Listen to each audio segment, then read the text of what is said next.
Hey, you. Yeah, you. You want to meet some more cast members from the Acolyte? Who you talking to?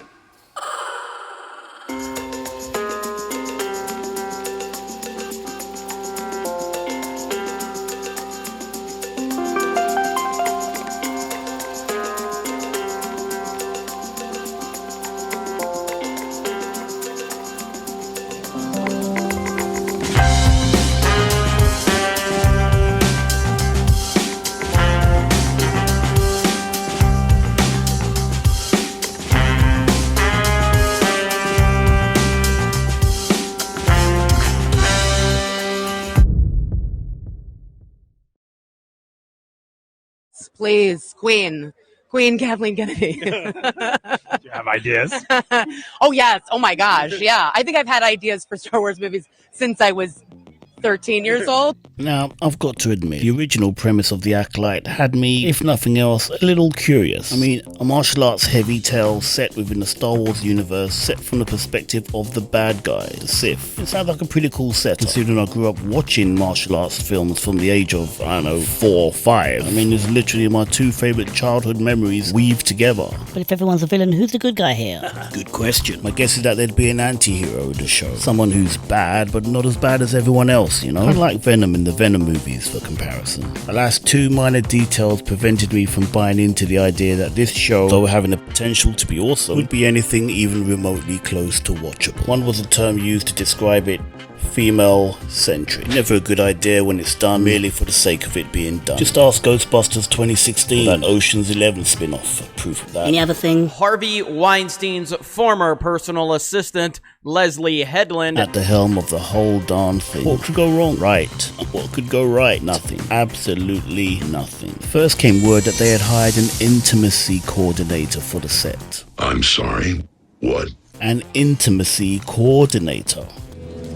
What did you say? Look, I'm just as shocked as the rest of you, alright? In fact, I can only imagine the kind of things happening in this show. A Star Wars show, no less. That would require such a person to exist. In fact, judging by this woman's resume, she's existed doing this kind of stuff for quite a long time. That's crazy. Honestly, the mind boggles. But the show reveals didn't stop there. No.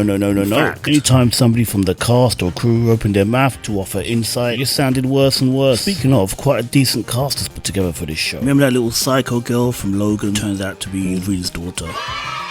Well, she's all grown up now, still looking for a piece of the action. Ditto that actress from The Hunger Games. Add to them, that dude from Squid Game, one of the most successful series on Netflix ever. And top it all off, Carrie Ann freaking Moss from The Matrix. I mean, in the hands of literally anyone else, this show would have been a slam dunk. We didn't get anyone else, did we? We got Leslye Headland, Harvey Weinstein's former personal assistant. I was always interested in female protagonists that were leaning toward the dark side of the Force and being interested in that. Move on. You're lucky I'm entertaining any part of this. I think because when I was little and I heard Ben Kenobi say Vader was seduced by the dark side, there was just something about that like made my adolescent freak out. Like I was just like, why did he use that word seduced? Are you out of your mind? Like, why did that happen? You know, so I think that possibly some of that ended up in the show as well. Oh my God.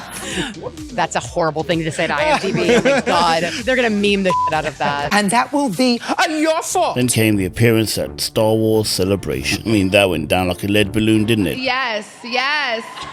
Full to the brim with moments of epic cringe. Star Wars saved my life. I want you to stop getting hysterical over nothing. Indeed. How about you guys tell us something about the show we may not know? My character, you know, she's a powerful leader. She's a powerful leader. Yes. You're not well. In a very woman-centered world, which I was very excited to kind of be in that, because I feel like Star Wars is very like patriarchal.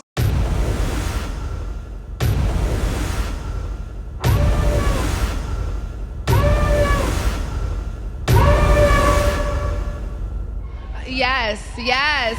Let me get you some help. And whilst you're doing that, let's check in with another cast member for some more highbrow insight. The best parts about Star Wars is there is no good or evil. It depends on what side you're standing on, truly. You know what I mean? That you can look at any angle and see yourself relayed through all the characters, Darth to Luke. You know what I'm saying?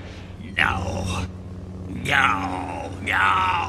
You must die. See Oh yes, spoken like a true elitist, pretty much devoid of any concept of the word evil or what it means. Probably too close to home. It was very challenging and interesting to make a Star Wars with no war in it. Sure, if there's no wars in Star Wars, then it's not Star Wars, it's just Star.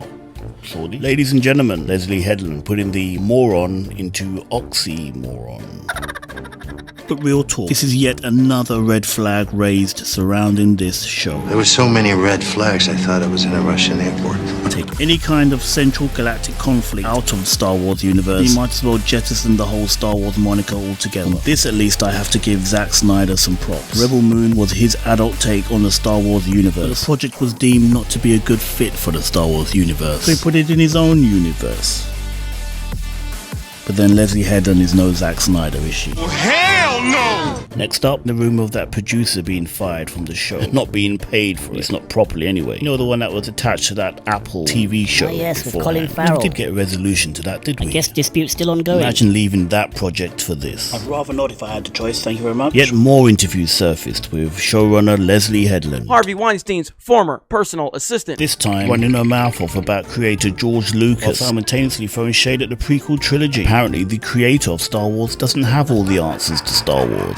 Dumb. That is a dumb, stupid, dumb idea. No, dumb. Dennis. Apparently he's standing in the way of progress, or I don't know, something. Really, I don't. And then there was that pointless casting announcement that did absolutely nothing to whet the appetite of the fandom. Blah, blah, blah. Apparently the first trans actor cast in a major TV role. Who cares? Not me. In fact, not most people. Most sane people. Then came an interview with lead actress Amandla Stenberg. Boy, was that an eye-opener. Claiming that sci-fi has never been a safe space for people of colour.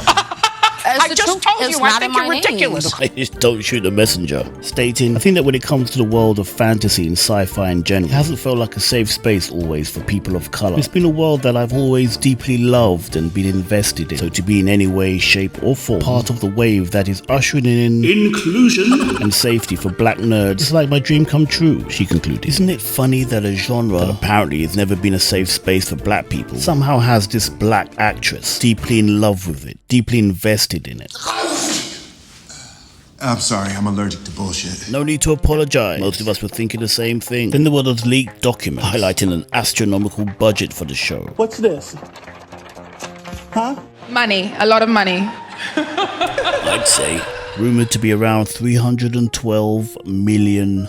If I was an investor, I'd be asking a few questions, like, What the hell are you doing with my money? what are you doing to protect my investment? Though a quick glance at the company's overall performance, and the answer's pretty obvious. Absolutely nothing. The problem is, the people now in charge of intellectual property have no respect for those intellectual properties. It just means to an end. Old Headland is no different, regardless of what her acolytes are trying to tell us. She is so ingrained into this world. She is a super fan. I'm a fan. Baloney. Leslye is like next level super fan. What kind of Star Wars fan are you? I am the type of Star Wars fan that doesn't even have a favorite movie. I just want to live in the universe of Star Wars continually, in perpetuity, forever. Do you understand how annoying you are? So when people are like, what's your favorite Star Wars movie? I'm like, there is no Star Wars movie. There is only Star Wars. Leslye is like next level super fan. Yeah, if she's a fan, I'm a 4-foot Norwegian midget. Thing is, she's not a fan. She hates George Lucas and everything he stood for. Just another old white guy standing in the way of a woman's progress. If you think Star Wars is dead now, I've got news for you. You ain't seen nothing yet. It's from the perspective of the bad guys or the villains of Star Wars. Bad guys or the villains of Star Wars. You see, my initial prediction was it turns out way off. This isn't some taut indie like thriller pitting bad guys against one another until there's only one of them left. No backstabbing shenanigans, double twists and turns. No, because Leslye doesn't think the Sith are the bad guys. In fact, it's become increasingly more obvious her view of the Jedi is, well, one of disdain. Jedi represent the natural order of things. The Sith represent the oppressed. Donald J. Trump is now President of the United States. Some say the New Order. Either way, according to her, it's the Jedi that are to blame for the Sith becoming who they become. That is why this show is destined to fail. Lucas be damned as far as they're concerned. It will burn and it will take every last remaining hopeful fan with it. Doesn't matter how much money they throw at it in terms of budget, or how many intriguing rumors may yet surface surrounding it. Like this one regarding Keanu Reeves and a supposedly secret cameo appearance he shot for the show. Nobody's talking about the rumor because nobody cares. Now, what would Keanu Reeves be doing in a show like this is anyone's guess. But if I had to make a guess, I'd probably put it down to the involvement of Carrie-Anne Moss, who's a good friend of Reeves, and he probably did it for her as a favour. Or maybe a deal. Who knows? Who cares? Damage has already been done by the cast and crew. That's on top of the constant rumours of cancellations and firings. At one point, the rumour was the show didn't even exist. Like the whole thing was being shot in Kathleen Kennedy's back garden as part of a sizzle reel to show to investors. Hey, this is Lucasfilm. I don't know. Funny thing is, at this stage, most of us are wishing this particular rumour was true. Please, I beg. I mean, even if Ahsoka does somehow manage to hit a home run, by the time this show comes out, or even Skeleton Crew, they're going to set the whole thing back decades, leaving many of us wishing Disney would just grab hold of every ounce of footage shot for this thing and just throw it out. But that's just wishful thinking, especially as, according to Valiant Renegade, Disney need to put this thing out, or else they'll be in trouble with the British tax office. Check out his channel for an expert breakdown on that. And that's not even to mention the writer's strike that's still going on, which will have Disney coming up short next year when it comes to adding new entertaining content to their channel. And to be fair, they've been short on entertaining content for their channel since the channel itself first began. But look, I'm done now. It's time to take it over to you. What do you think about the situation? What do you think about the show? Are you looking forward to it still? Were you looking forward to it at the beginning, even though the show existed? Comment down below. Let a Black Jedi know. The other Black Jedi. Joker out.